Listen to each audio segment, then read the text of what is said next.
بسم اللہ الرحمن الرحیم۔ آج ہم اپنے سامعین کو دور حاضر کے ایک میڈیا اسکالر کی کتاب مقامات اور داڑھی کے حوالے سے کچھ دلچسپ حقائق پیش کریں گے۔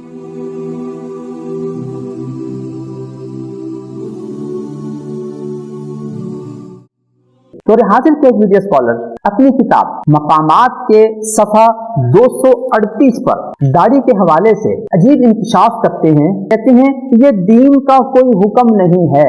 نمبر 1، عجیب بات نہیں ہے کہ بخاری حدیث نمبر 5892 میں نبی اکرم صلی اللہ علیہ وسلم حکم دے رہے ہیں وفر اللحا، داڑھی کو بڑھاؤ۔ نبی اکرم صلی اللہ علیہ وسلم حکم دے رہے ہیں، ہمارے میڈیا اسکالر کہہ رہے ہیں کہ دین کا حکم نہیں ہے۔ مسلم شریف کی حدیث نمبر 259 میں حکم ہے اوف اللحا، داڑھی کو بڑھاؤ، اور ہمارے میڈیا اسکالر کہہ رہے ہیں کہ یہ حکم نہیں ہے۔ مسلم شریف کی حدیث نمبر 260 میں ہے ارخ اللحا، داڑھی کو لٹکا کے رکھو، حکم ہے، نبی اکرم صلی اللہ علیہ وسلم کا حکم ہے، اور ہمارے میڈیا اسکالر بھی کہہ رہے ہیں یہ دین کا حکم نہیں ہے۔ ہماری شریعت جس نبی سے منقول ہے وہ تو حکم دے رہے ہیں، اور ہمارے میڈیا اسکالر کیا کہہ رہے ہیں کہ بھئی یہ دین کا حکم نہیں ہے۔ ابو داؤد شریف کی حدیث نمبر 4199 میں ہے نبی اکرم صلی اللہ علیہ وسلم کے بارے میں امارا باعفاء اللحیتی، نبی اکرم صلی اللہ علیہ وسلم نے داڑھی بڑھانے کا حکم دیا۔ امارا کا معنی ہے حکم دیا،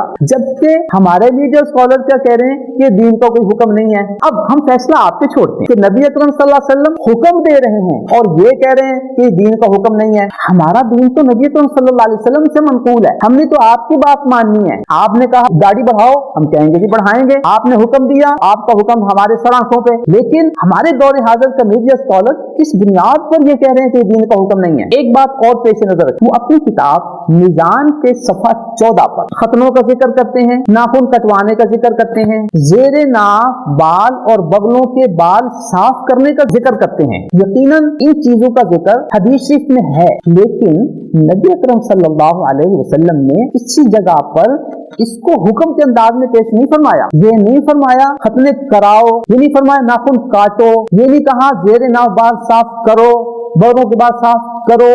یہ فرمایا کہ یہ چیزیں فطرت میں سے ہیں، لیکن داڑھی اور مونچھ کے بارے میں حکم ہے کہ داڑھی بڑھاؤ، مونچھیں پست کرو، مونچھیں صاف کرو۔ تو اس کی تو اہمیت ناخنوں سے، ختنوں سے، زیر ناف اور بغل کے بالوں سے کہیں زیادہ ہے کہ وہاں حکم نہیں ہے، یہاں پہ حکم ہے داڑھی کا۔ جن چیزوں کا حکم نہیں ہے ان کو تو آپ نے ذکر کر دیا، اور جن چیزوں کا حکم ہے ان کو آپ نے اپنی کتاب میزان کے صفحہ 14 پر کیوں ذکر نہیں کیا؟ وہ اپنی کتاب مقامات کے اسی صفحہ 238 پر لکھتے ہیں لہذا اگر کوئی شخص داڑھی نہیں رکھتا تو ہم یہ نہیں کہہ سکتے کہ وہ کسی فرض و واجب کا تارک ہے۔ یہاں پر ہم موصوف میڈیا اسکالر کے ایک ممدوح عالم شیخ البانی صاحب، جن کے بارے میں وہ اپنی کتاب مقامات کے صفحہ 165 پر ان کی حدیث کی خدمات کو سراہتے ہیں، ہم انہی کے حوالے سے یہ پوچھ لیتے ہیں کہ ان احادیث میں داڑھی کا جو حکم ہے، داڑھی کا جو تذکرہ ہے، وہ کس حیثیت سے ہے؟ وہ ادب الزفاف جلد 1 صفحہ 209 پر بڑی وضاحت کے ساتھ لکھتے ہیں کہ ان احادیث شریفہ میں داڑھی کا حکم وجوب کے لیے ہے، واجب ہونے کے لیے ہے، اور ہمارے میڈیا اسکالر ان احادیث کے اگینسٹ اپنی کتاب مقامات کے صفحہ 238 پر کیا رقم تراز ہیں۔ لہذا اگر کوئی شخص داڑھی نہیں رکھتا تو ہم یہ نہیں کہہ سکتے کہ وہ کسی فرض و واجب کا تارک ہے۔ حدیث میں تو حکم، اور البانی صاحب وضاحت کر رہے ہیں کہ یہ حکم وجوب کے لیے ہے، تو کہتے ہیں اگر کوئی نہیں رکھتا تو ہم یہ نہیں کہتے کہ سب فرض و واجب کا تارک ہے۔ تو آپ نے اندازہ فرما لیا کہ احادیث شریفہ میں جو حکم کی حیثیت ہے اس حیثیت کا ہمارے موصوف میڈیا اسکالر بڑی وضاحت کے ساتھ انکار کر رہے ہیں۔ وہ مزید لکھتے ہیں اسی کتاب مقامات کے صفحہ 238 پر اسی شخص کے بارے میں جو داڑھی نہیں رکھتا کہ اگر داڑھی نہیں رکھتا تو ہم یہ نہیں کہہ سکتے کہ وہ کسی فرض و واجب کا تارک ہے یا اس نے کسی حرام یا ممنوع فعل کا ارتکاب کیا ہے۔ یہاں بھی انہی احادیث شریفہ کے حوالے سے موصوف کے انہی ممدوح عالم شیخ البانی صاحب سے پوچھتے ہیں کہ آپ بتا دیجئے کہ ان احادیث شریفہ میں جو حکم دیا گیا ہے اس کی حیثیت کیا کیا ہے؟ وہ اپنی کتاب تمام المنہ جلد 1 صفحہ 280 پر لکھتے ہیں کہ داڑھی کو رکھنے کے حکم کو فقہا نے واجب قرار دیا ہے اور داڑھی منڈانے کو فقہا نے حرام قرار دیا ہے۔ تو موصوف میڈیا اسکالر کے ممدوح عالم ان احادیث کے حوالے سے داڑھی رکھنے کو واجب اور داڑھی نہ رکھنے کو حرام اور ممنوع قرار دے رہے ہیں، جبکہ یہ کہتے ہیں کہ اس نے کسی حرام یا ممنوع فعل کا ارتکاب کیا ہے۔ یہ ہم نہیں کہہ سکتے۔ کیسے آپ نہیں کہہ سکتے؟ احادیث شریفہ میں جو حکم ہے اس حکم کے بارے میں خود آپ کے ممدوح علماء بھی اس کو کہہ رہے ہیں کہ حرام ہے، اور آپ کہتے ہیں کہ اس نے حرام کا ارتکاب نہیں کیا۔ چوتھی بات، اسی کتاب مقامات میں وہ لکھتے ہیں کہ داڑھی اور مونچھیں رکھنے کی کوئی ایسی وجہ اختیار نہیں کرنی چاہیے جو متکبرانہ ہو۔ یہ عجیب فلسفہ ہمارے موصوف دوست نے گھڑ لیا کہ داڑھی اور مونچھ رکھنے کی متکبرانہ کوئی کیفیت نہ ہو۔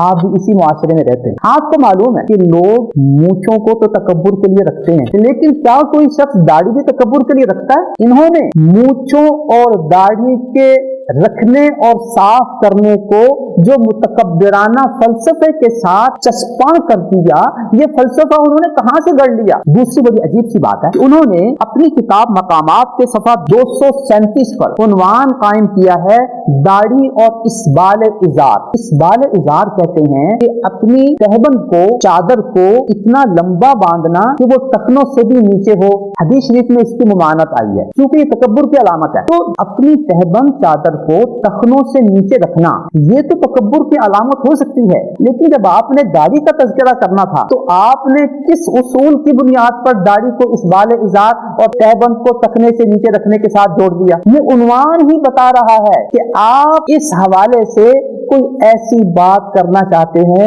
جس پہ نہ آپ کا اپنا ضمیر مطمئن ہے اور نہ ہی معاشرہ جو ہے اس کو صحیح ثابت کرنے کے لیے اور صحیح ماننے کے لیے تیار ہو سکتا ہے۔ پانچویں بات، وہ اپنی اسی کتاب صفحہ 238 پر لکھتے ہیں وہ اگر بڑھانا چاہتے ہیں تو داڑھی بڑھا لیں مگر مونچھیں ہر حال میں چھوٹی رکھیں۔ یہاں آپ اپنے سامعین کو آپشن دے رہے ہیں کہ مونچھیں تو پست رکھیں لیکن داڑھی بڑھانا چاہیں تو بڑھا لیں۔ کیا ہم بجا طور پر یہ سوال نہیں کر سکتے کہ نبی اکرم صلی اللہ علیہ وسلم نے دو چیزوں کا حکم دیا ہے، داڑھی بڑھانے کا حکم، مونچھوں کو پست رکھنے کا حکم؟ آپ انہیں آپشن دے رہے ہیں کہ مونچھیں تو پست رکھیں لیکن داڑھی بڑھانا چاہیں تو بڑھا لیں۔ یہ اختیار کہاں سے آپ نے نکال لیا؟ داڑھی اور مونچھ میں یہ فرق آپ نے کہاں سے نکال لیا؟ نبی اکرم صلی اللہ علیہ وسلم کی احادیث شریفہ میں یہ آپشن نہیں ہے، یہ حکم ہے۔ ان حکم کو اسی درجے میں رکھنا چاہیے جس درجے میں نبی اکرم صلی اللہ علیہ وسلم نے ارشاد فرمایا ہے۔ اگر مونچھیں پست کرنے کا حکم ہے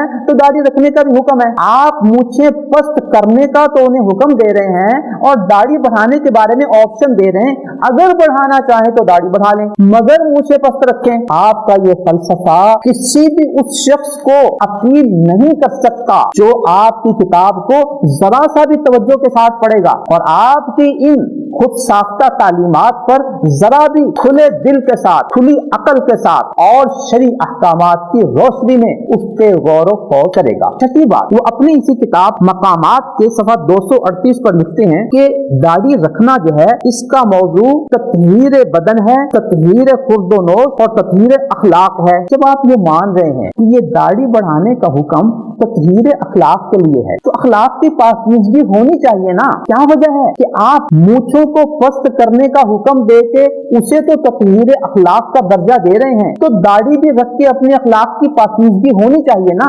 آپ یہ کہہ کر کہ داڑھی دین کا حکم نہیں ہے، لوگوں کو اخلاق کی پاکیزگی کا حکم دے رہے ہیں یا اخلاق کو ناپاک کرنے کا حکم دے رہے ہیں؟ تو جو معیار، جو پیمانہ آپ نے قائم کیا اسی معیار اور پیمانے کے مطابق آپ کی تعلیمات پوری نہیں اترتی۔ اگر مجھے پست کرنا تطہیر اخلاق ہے، داڑھی بڑھانا بھی تطہیر اخلاق ہے، تو تطہیر اخلاق ہونا چاہیے کہ نہیں؟ ہمارے اخلاق پاکیزہ ہونے چاہیے کہ نہیں؟ اگر پاکیزہ نہیں ہوں گے تو کیا ہوگا؟ اخلاق میں ناپاکیزگی آئے گی نا۔ تو یہ تطہیر اخلاق میں مونچھوں کو پست کرنے کا حکم دینا اور داڑھی کو نظر انداز کرنا اور اسے دین کا حکم نہ سمجھنا، یہ ایک ایسا پیمانہ ہے جو کم از کم ہمارے اور ہمارے سامعین کو، آپ کے اور آپ کے سامعین کو نہیں سمجھ آ سکتا. آپ نے پتہ نہیں کس بنیاد پر یہ پیمانہ قائم کر لیا اور لوگوں کو اتنا ہی کم عقل سمجھ لیا کہ وہ اس بات کو نہیں سمجھیں گے. 7ویں نمبر پر وہ اپنی کتاب مقامات میں صفحہ 238 پر لکھتے ہیں، داڑھی سے متعلق آپ کی نصیحت کا صحیح محل یہی تھا، مگر لوگوں نے اسے داڑھی بڑھانے کا حکم سمجھا. مگر لوگوں نے اسے داڑھی بڑھانے کا حکم سمجھا. کیا میں اور آپ اس عبارت کو سمجھنا چاہیں گے نا کہ وہ لوگ کون ہیں؟ نبی اکرم صلی اللہ علیہ وسلم کے اس داڑھی بڑھانے کے حکم کے سب سے پہلے مخاطبین کون ہیں؟ یقیناً حضرات صحابہ ہیں. تو حضرات صحابہ کرام رضوان اللہ تعالی علیہم اجمعین نے داڑھی رکھی تھی یا نہیں؟ کیا آپ کوئی ایک صحابی ایسا بتا سکتے ہیں کہ جو داڑھی مڈاتا ہو؟ اگر نہیں تو صحابہ نے اس حدیث سے داڑھی بڑھانے کا حکم سمجھا اور اس پر عمل کیا. صحابہ کرام کے بعد حضرات تابعین نے، تبع تابعین نے، 300 سال کے علماء نے جو خیر القرون ہیں، انہوں نے ان احادیث سے کیا حکم سمجھا؟ اسے داڑھی بڑھانے کا حکم سمجھا یا داڑھی کٹانے اور منڈانے کا حکم سمجھا؟ کیا آپ 300 سال کے صحابہ، تابعین، تبع تابعین، ائمہ، علماء، صلحاء، اولیاء، فقہاء، صوفیاء میں سے کوئی ایک ایسی شخصیت پیش کر سکتے ہیں کہ جو امت کی مسلمہ شخصیت ہو اور وہ داڑھی مڈاتی ہو اور اس نے یہ صراحت کی ہو کہ یہ داڑھی دین نہیں ہے، یہ داڑھی بڑھانے کا حکم نہیں ہے؟ عجیب سی بات ہے. آپ کن لوگوں کو کہہ رہے ہیں؟ آپ داڑھی کی حیثیت کو کم کرنے کے لیے یہ کسی ایسے عام سے لوگوں کے بارے میں تاثر دے رہے ہیں. لوگوں نے داڑھی بڑھانے کا حکم سمجھا. یار جنہوں نے سمجھا وہ کون لوگ تھے؟ ذرا یہ تو بتاؤ. اگر وہ صحابہ ہیں، اگر وہ تابعین ہیں، اگر وہ تبع تابعین ہیں، اگر وہ ائمہ ہیں، علماء، صلحاء، اولیاء، فقہاء، صلحاء، محدثین ہیں اور انہوں نے اس کو سمجھا دین کا حکم، تو یہ لوگ ہمارے لیے معیار اور سٹینڈرڈ ہیں؟ یا آپ 14ویں صدی کے ایک میڈیا اسکالر ہمارے لیے سٹینڈرڈ ہیں کہ ہم نے آپ کی بات کو دین کے حوالے سے تسلیم کرنا ہے؟ کہ اگر آپ یہ کہہ دیں گے کہ یہ لوگوں نے سمجھا اور لوگوں سے مراد ہمارے یہ اکابرین ہوں گے تو ہم ان کی بات مانیں گے یا آپ کی بات مانیں گے؟ یوں آپ نے لوگوں کو کنفیوز کرنے کے لیے، اس اہمیت کو کنڈم کرنے کے لیے یہ عام سا لفظ بول دیا کہ لوگوں نے داڑھی بڑھانے کا حکم سمجھا. امید ہے کہ ہمارے سامعین سمجھ چکے ہوں گے کہ داڑھی کی حیثیت کو کم کرنے کے لیے کس سوچے سمجھے منصوبے کے مطابق ایسے الفاظ استعمال کیے جا رہے ہیں کہ جو نہ عقل کے مطابق پورے اترتے ہیں اور نہ ہی تاریخی معلومات کے حوالے سے پورے اترتے ہیں، نہ ہی دینی معیار پر پورے اترتے ہیں. 8ویں نمبر پر وہ اپنی کتاب مقامات کے صفحہ 238 میں لکھتے ہیں، اس طرح ایک ایسی چیز دین میں داخل کر دی جو اس سے کسی طرح متعلق نہیں ہو سکتی. گویا وہ یہ کہنا چاہتے ہیں کہ لوگوں نے دین میں داڑھی کو داخل کر لیا جو دین سے متعلق نہیں ہے. عجیب بات نہیں ہے؟ ہمارے نبی صلی اللہ علیہ وسلم جن کا ہم نے کلمہ پڑھا ہوا ہے لا الہ الا اللہ محمد الرسول اللہ، وہ تو اس کا حکم دیں، وہ تو اس کو دین میں داخل کریں اور ہمارے موصوف میڈیا اسکالر اس کو دین سے خارج کریں اور یہ کہیں کہ یہ دین کا حکم نہیں ہے. تو ہمارے نبی اس کو دین میں داخل کر رہے ہیں اور یہ اس کو خارج کر رہے ہیں اور لوگوں کو کنفیوز کر رہے ہیں کہ اس طرح ایک ایسی چیز دین میں داخل کر دی جو اس سے کسی طرح متعلق نہیں ہو سکتی. ہمارے نبی کے نزدیک، ہمارے صحابہ کے نزدیک، ہمارے ائمہ کے نزدیک، ہمارے تابعین کے نزدیک، تبع تابعین کے نزدیک، ائمہ، فقہاء، علماء، صلحاء، اولیاء، محدثین، ان سب کے نزدیک تو وہ دین میں داخل ہے اور آپ یہ کہہ رہے ہیں کہ انہوں نے داخل کر دی، آپ نہیں داخل کرنا چاہتے. تو ظاہر ہے ہم تو انہی ماڈل لوگوں کو تسلیم کریں گے، ہم تو انہی معیار کے لوگوں کی تصریحات اور اعمال کو تسلیم کرتے ہوئے داڑھی رکھیں گے، نہ یہ کہیں گے کہ یہ دین میں داخل کر دی گئی ہے جس کا دین کا کوئی تعلق نہیں ہے. محترم سامعین، بڑی دلچسپ آپ کے سامنے بات رکھوں کہ ہمارے یہ میڈیا اسکالر اپنی کتاب مقامات کے صفحہ 237 پر لکھتے ہیں، نبی صلی اللہ علیہ وسلم نے بھی داڑھی رکھی ہوئی تھی. جب نبی اکرم صلی اللہ علیہ وسلم نے بھی داڑھی رکھی ہوئی تھی تو ہم نے اپنے نبی حضرت محمد الرسول اللہ صلی اللہ علیہ وسلم کا کلمہ پڑھا ہے، لا الہ الا اللہ محمد الرسول اللہ، اور اللہ تعالیٰ نے نبی اکرم صلی اللہ علیہ وسلم کو ہمارے لیے نمونہ ماڈل قرار دیا ہے۔ لقد کان لکم فی رسول اللہ اسوۃ حسنہ، نبی اکرم صلی اللہ علیہ وسلم ہمارے لیے اللہ تعالیٰ کی طرف سے نمونہ ہیں، قدوہ ہیں، ماڈل ہیں، اسوہ ہیں۔ تو ہمیں نبی اکرم صلی اللہ علیہ وسلم کی اتباع میں داڑھی رکھنی چاہیے، اسے داڑھی کا حکم سمجھنا چاہیے، اور اپنی شکل کو نبی اکرم صلی اللہ علیہ وسلم کی طرح کرنا چاہیے، یا نبی اکرم صلی اللہ علیہ وسلم داڑھی رکھنے کو مسلمانوں کا شعار قرار دے رہے ہیں، مسلمانوں کی علامت قرار دے رہے ہیں، اور ارشاد فرما رہے ہیں کہ داڑھی بڑھاؤ، مونچھیں کٹاؤ، اور داڑھی رکھ کر مونچھیں کٹا کر مشرکین کی مخالفت کرو۔ تو خالف المشرکین کا جب لفظ استعمال فرما رہے ہیں تو گویا معیار یہ قرار دے دیا کہ داڑھی رکھنا یہ مسلمانوں کا شعار، اور کفار و مشرکین کی مخالفت، اور داڑھی نہ رکھنا یہ مشرکین کی مشابہت۔ دوسرا لفظ کا استعمال فرمایا خالف المجوسا، داڑھی رکھ کر مونچھیں کٹا کر مجوس کی مخالفت کرو۔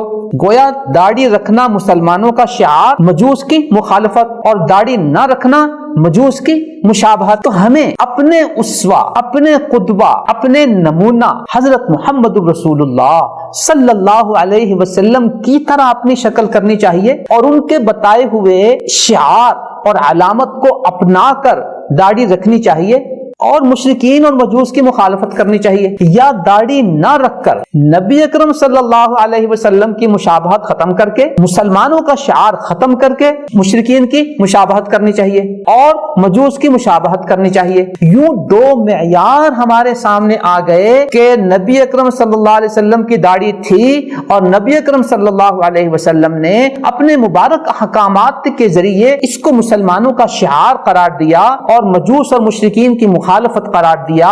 تو ہمیں نبی صلی اللہ علیہ وسلم کی مشابہت اختیار کرنی چاہیے، مجوس کی مخالفت کرنی چاہیے، اور جو داڑھی نہیں رکھے گا وہ نبی اکرم صلی اللہ علیہ وسلم کی مخالفت کرے گا اور مجوس اور مشرکین کی مشابہت کرے گا۔ اب صورتحال بالکل واضح ہو کر آپ کے سامنے آ گئی کہ داڑھی رکھنا اس کی کیا حیثیت ہے، نہ رکھنا کیا حیثیت ہے۔ ہمارے نبی محمد الرسول اللہ صلی اللہ علیہ وسلم داڑھی بڑھانے کا حکم دے کر اس کو دین قرار دے رہے ہیں، شریعت قرار دے رہے ہیں، اور 15ویں صدی میں ہمارا میڈیا اسکالر اس کو یہ کہہ رہا ہے کہ یہ دین کا حکم نہیں ہے، اور لوگوں نے اسے دین میں داخل کر دیا جو دین سے متعلق نہیں ہے۔ نبی اکرم صلی اللہ علیہ وسلم کی انہی تعلیمات کی روشنی میں تمام صحابہ کرام رضوان اللہ تعالی علیہم اجمعین نے داڑھی رکھ کے اپنے نبی کی مشابہت کی اور مجوس اور مشرکین کی مخالفت کی۔ حضرات تابعین، تبع تابعین، پہلی 3 صدیوں کے لوگ جو خیر القرون ہیں، حضرات ائمہ، حضرات علماء، حضرات صلحاء، حضرات اولیاء، حضرات فقہاء، حضرات محدثین، اور امت اسلامیہ کی تمام ہستیاں، تمام اکابر، انہوں نے نبی اکرم صلی اللہ علیہ وسلم کے اس حکم پر لبیک کہا، اس کی تعمیل کی، مسلمانوں کے شعار کو اپنایا، مشرکین کی مخالفت کی، مجوس کی مخالفت کی۔ ان سب چیزوں کے اگینسٹ آج 15ویں صدی کا میڈیا اسکالر اگر داڑھی کو دین کا حکم نہیں سمجھتا، داڑھی کو دین میں داخل نہیں سمجھتا، تو اب بڑی وضاحت کے ساتھ آپ فیصلہ کر سکتے ہیں کون نبی اکرم صلی اللہ علیہ وسلم کی تعلیمات پر لبیک کہہ رہا ہے اور کون انہیں ٹھکرا رہا ہے، کون مسلمانوں کے اس شعار اور علامت کو اپنا رہا ہے، مجوس اور مشرکین کی مخالفت کر رہا ہے، اور کون اس سے ہٹا کر مسلمانوں کی مشابہت اور نبی کی مشابہت سے منع کر رہا ہے، اور خود بھی اور لوگوں کو بھی مشابہت کا حکم دے رہا ہے، ادھر لے جا رہا ہے۔ کن کی مشابہت؟ مشرکین اور مجوس کی۔ داڑھی رکھنا نبی کی مشابہت، مجوس اور مشرکین کی مخالفت، داڑھی نہ رکھنا نبی کی مخالفت اور مشرکین اور مجوس کی مشابہت۔ اس ساری صورتحال سے آپ کے سامنے داڑھی کی حیثیت مقامات صفحہ 237، مقامات 238 کی ایک ایک لائن، ایک ایک لفظ کے حوالے سے میں نے آپ کے سامنے پیش کر دی۔ محترم سامعین، میں نے اپنے موصوف میڈیا اسکالر اسکالر کی مختلف کتابیں، خاص طور پر میزان اور مقامات کا بغور مطالعہ کیا۔ آج میں نے جو نمونہ آپ کے سامنے ان 2 صفوں کا پیش کیا کہ کس طرح انہوں نے ایک ایک سطر اور ایک ایک لفظ میں اپنا مخصوص تصور ایک زہریلے انداز میں پیش کیا ہے اور امت کو اسلامی تعلیمات سے دور کرنے کی کوشش کی ہے۔ یہی الفاظ کا کھیل اور یہی میٹھا زہر آپ کو ان کی ہر کتاب کے ہر صفحے، ہر سطر اور ہر لفظ میں ملے گا۔ یہ ایک نمونہ یہیں تک محدود نہیں ہے، ان کی تمام تعلیمات میں، کتابوں میں، سطروں میں الفاظ کا کھیل آپ کو نظر آئے گا، اور نتیجہ کیا ہوگا کہ یہ ہمیں ایک ایسے اسلام کی طرف لے کر جا رہے ہیں جو نبی اکرم صلی اللہ علیہ وسلم اور 1400 سال کے مسلمانوں کا اسلام نہیں بلکہ ان کا مزعومہ اسلام ہے۔ میں نے اور آپ نے جس نبی کا کلمہ پڑھا ہے اس کلمے کی روشنی میں آج ہمیں فیصلہ کرنا ہے کہ ہم نے کس اسلام کو اپنانا ہے اور کس اسلام کو ٹھکرانا ہے، کس اسلام پر عمل کرنے میں ہماری نجات ہے اور کس اسلام پر عمل کرنے میں ہماری دنیا و آخرت کی تباہی ہے۔ جو اسلام یہ ہمارا میڈیا اسکالر ہمیں اپنے لیکچرز، اپنی میڈیا گفتگو اور کتابوں میں پیش کر رہا ہے، یہ امت اسلامیہ کا اسلام نہیں، یہ مستشرقین کا اسلام ہے، ان کا اپنا مزعومہ اسلام ہے، اور آج کی گفتگو سے یہ ساری کی ساری حقیقت کھل کر اور نکھر کر آپ کے سامنے آ گئی۔ اب میں اور آپ اللہ تعالیٰ سے دعا کریں کہ اللہ رب العزت ہمیں اس اسلام سے وابستہ رکھے جو نبی اکرم صلی اللہ علیہ وسلم کے پاس سے ہمیں ملا اور صحابہ اور امت کے ذریعے ہم تک پہنچا۔ آج 15ویں صدی میں جو مستشرقین کا اسلام یہ میڈیا اسکالر ہمیں دے رہا ہے، اس اسلام سے بچنے کی قدم قدم پر ہمیں توفیق عطا فرمائے اور ایسے افکار سے ہماری حفاظت فرمائے جن پر عمل کرنے سے ہماری وابستگی نبی صلی اللہ علیہ وسلم سے نہیں ہوگی، صحابہ اور امت سے نہیں ہوگی، بلکہ مستشرقین اور اس میڈیا اسکالر سے ہماری وابستگی ہوگی۔